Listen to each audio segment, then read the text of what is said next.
Next attribute, bringing her into your world. Let me give you an all too familiar scenario. Boy meets girl, boy gets girl's phone number, boy calls girl, boy sets up date, girl says, "Great, can't wait to meet up with you." 2 hours before the date, girl calls boy in a frantic frenzy and says, "I'm so sorry, I have other plans. Why don't we meet up next week? I'm going to a bar with some friends and you can come meet up with us." So boy, chagrined that she flaked, is at least happy that he gets to meet up with her next week. There's a little seed of hope there. So he shows up at the bar. He doesn't know a soul. He's hanging on her lapel like a little baby. He's like her little lapdog. She has to introduce him to everyone. She's taking the lead. She is the prize he's trying to win over. She will feel no attraction towards this man. Do not do this. Bring women into your world when first meeting them. Unless you're very skilled at this stuff, then the rules kind of change, and it's okay to go into her world because you can connect with her friends better than she connects with her friends. But if you're just starting out and you meet a woman, it's always better to bring her into your world.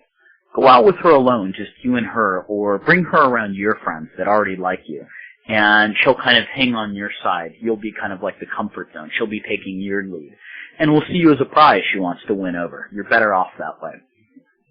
Now, if you've known a woman for a while, it's okay to go into her world. If you don't, you're a bit of a control freak, and you shouldn't be listening to this. No, I'm kidding. Buy all my products.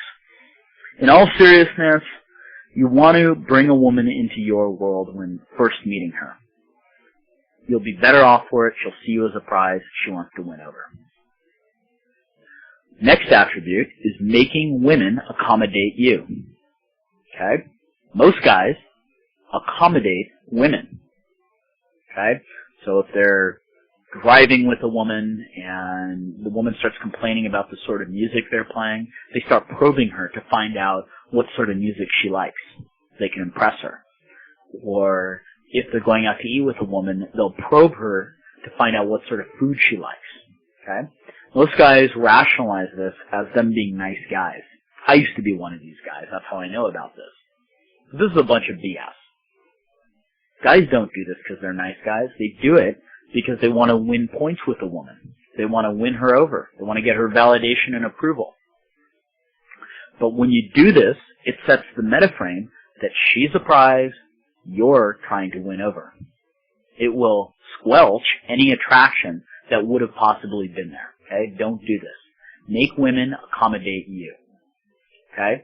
So if you're out with a woman and you're driving somewhere, and she maybe doesn't like the music you're playing, and she says, "Is that Guns N' Roses?" Say something like, "Genius. You should be on Jeopardy." Or if you're going out to eat with a woman, take her to a place you like. Okay? It's a good thing. Unless, of course, you want to go to a fondue restaurant and she happens to be lactose intolerant. Okay, for your own sake, that's going to be a catastrophe. Don't do that. But make women accommodate you. When you make women accommodate you, it brings them into your world. It is taking a strong lead. It's showing a woman that you have high standards and expectations, and it establishes yourself as a prize she needs to win over. Okay? Work on making women accommodate you. See a huge difference in how women react to you. Here's a really important one. Being challenging. Women have a tendency to feel attraction towards challenging men.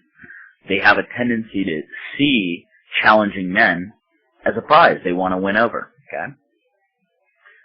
When you are challenging with a woman, it demonstrates that you can take a strong lead. It brings women. It literally sucks them into your world. It makes them accommodate you. It shows that you have standards and expectations that they have to live up to. And it keeps them on their toes. It takes them on an emotional roller coaster. And I found that the more emotions you can make a woman feel, the higher the likelihood that she's going to feel attraction towards you. So, let's look at an example. Let's say you want to go skydiving, and you've been talking to Sally on the phone. She's never been skydiving before. Maybe say to her, "Sally, you know how I like adventurous women. And I'm going skydiving today, so it's a great opportunity for you to earn some adventurism points with me. But if you don't go, I'll know you're chicken, and you'll screw up all your chances of getting to know me better, and this relationship isn't going to work out if you don't go. So let's say she, keep it kind of tongue-in-cheeky. Let's say that she decides to take you up on the challenge, and she comes skydiving with you, okay? She's never been before. You're taking her into an unfamiliar world. You're making her accommodate you. You're making her live up to your standards and expectations. All of this is taking a wickedly strong lead. Additionally, skydiving is an emotional roller coaster. How could you do any better than this? Now, if you're clueless how to challenge women, don't worry. When we get to the section on challenging women and making them qualify to you, all of this is going to become clear.